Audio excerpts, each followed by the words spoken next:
What's up, Fade family? Jarvis Gone Divorce, Jarvis YT here, and welcome back to another Diecast review. Today, we're going to be looking at the 2015 Chevy Supervolt. One thing right off the bat here, the copyright date on this car says 2014, but being the Metal Flake Silver model produced in Malaysia, this is technically a 2015 model. And before we begin to actually review the car, I've wanted to review this car since season 1.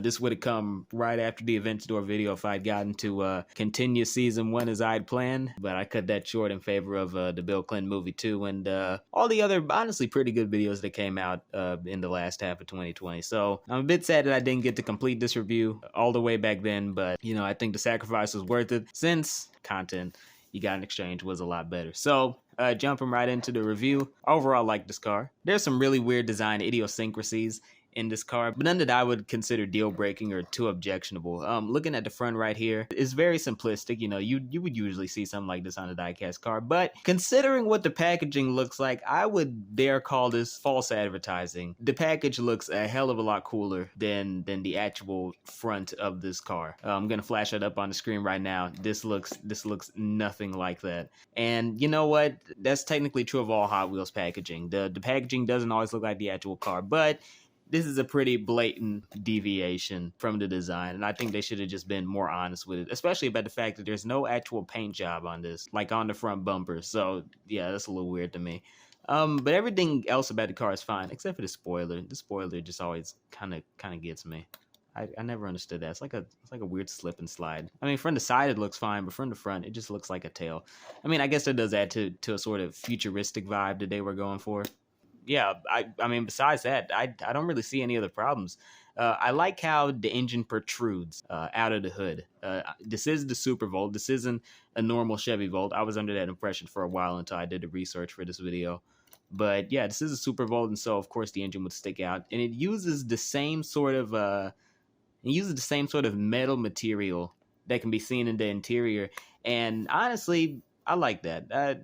Usually stuff like that will bother me, how shiny the interior is, but it really doesn't bother me. This is supposed to be a futuristic racing car, and so like having all the lights reflect off it, as you can see now, it sort of adds to the vibe a bit. It really does add to the vibe, and if this was under some moody lighting, then I'm sure it'd look pretty sick. So I appreciate that. At the back, I have no idea what this is, but it does, bringing it to the side, I do like the overall silhouette, the contours on this model. Most of the General Motors cars the Hot Wheels puts out, they usually have good contours. I just like how GM cars are built. And I will say this is accurate to reality, since there is no gas tank on this, as this is an electric car. They could have easily gaffed it up and added a gas tank to it. So I really do appreciate that attention to detail and that lack of fuck-uppery that you see on this car. Aside from the spoiler, I still can't get over that. The paint job, this is a tough one to talk about, especially with this model.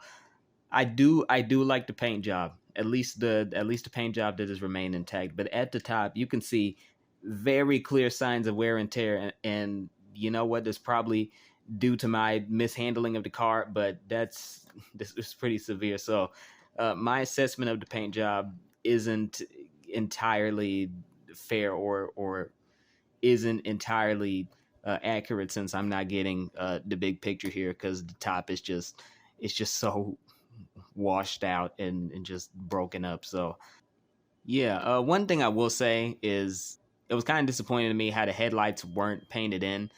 I really do think that would have added a bit more to the vehicle, and I think could have used it, maybe not at the back, since the back is a little busy already, but at the front, just coloring in the headlights, painting them.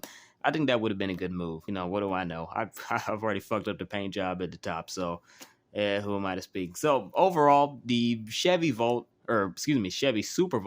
this is a pretty good vehicle. I like the overall vibe of it. This is just a cool car, and it has a lot of versatility. You could give it to somebody who already owns a Chevy Volt. You could give it to a kid as a gift and they'd appreciate it. You can just have it around the house as a sort of trinket. Just leave it at your desk, do whatever with it. It was by my desk for the longest time while I was doing what the fuck was it? JTAG Advanced in the Bill Clinton movie too, and you know, it was just nice eye candy. You know, well, this is probably the best Hot Wheels electric car that I've reviewed. Since I reviewed the Tesla Model S.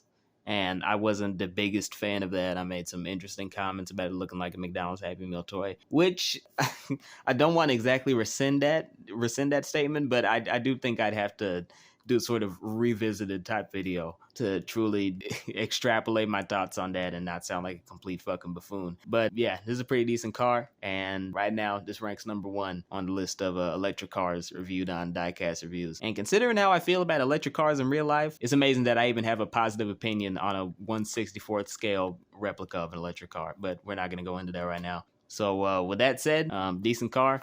Pick it up if you can find it. Absolutely. I don't even think the price would matter. Just pick this up. It's a nice car. So yeah, that'll be it for me. Take care of yourself. Jarvis Guy out.